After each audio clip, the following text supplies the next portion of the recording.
تو دوستو یہاں پر ایک بریکنگ اور سیڈ نیوز آپ سے شیئر کریں شاداب خان کے بارے میں کہ شاداب خان ورلڈ کپ سے ہو چکے ہیں آؤٹ۔ شاداب خان کا بلڈ ٹیسٹ ناکام ہو گیا ہے۔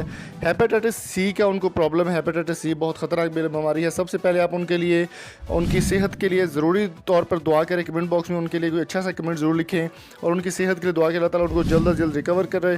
4 ہفتوں کا ٹائم دیا گیا شاداب خان کو کہ وہ ریسٹ کرے اور شاداب خان کی جگہ یاسر شاہ کو ورلڈ کپ کے لیے اسکواڈ میں شامل کر لیا گیا ہے۔ محمد عامر کی واپسی کے چانسز بھی بڑھ چکے ہیں۔ ویڈیو کی تفصیل میں جانے سے پہلے میری آپ سے ریکویسٹ ہے کہ اگر آپ نے ابھی تک ہمارے چینل کو سبسکرائب نہیں کیا تو جلدی سے سبسکرائب کریں اور ساتھ میں بیل آئیکن کو بھی پریس کر دیں تاکہ اسپورٹس سے ریلیٹڈ ہر اپڈیٹ آپ کو ملتی رہے۔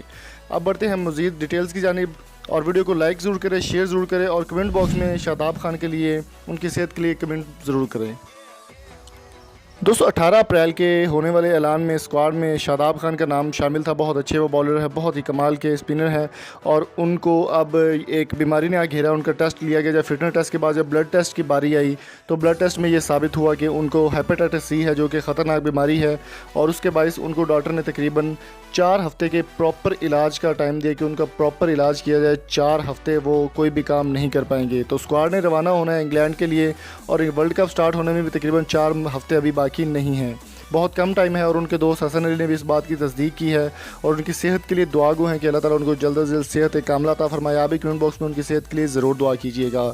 اور محمد عامر کی واپسی کے چانس بھی بڑھ چکے ہیں کہ محمد عامر بھی شاید ان کی جگہ سلیکٹ کر لے جائیں، لیکن ابھی جو فی الحال پاکستان کرکٹ بورڈ کی جانب سے جو رپورٹ آ رہی ہے اس میں یہی بتایا جا رہا ہے کہ یاسر شاہ کو شامل کر لیا گیا ہے شاداب خان کی جانب سے اور شاداب خان اب آپ کو کرکٹ میں ورلڈ کپ اسکواڈ میں کھیلتے ہوئے نظر نہیں آئیں گے۔ اگر آپ کو یہ بریکنگ نیوز اچھی لگی تو چینل کو سبسکرائب ضرور کیجیے گا۔ تھینک یو سو مچ۔ اللہ حافظ۔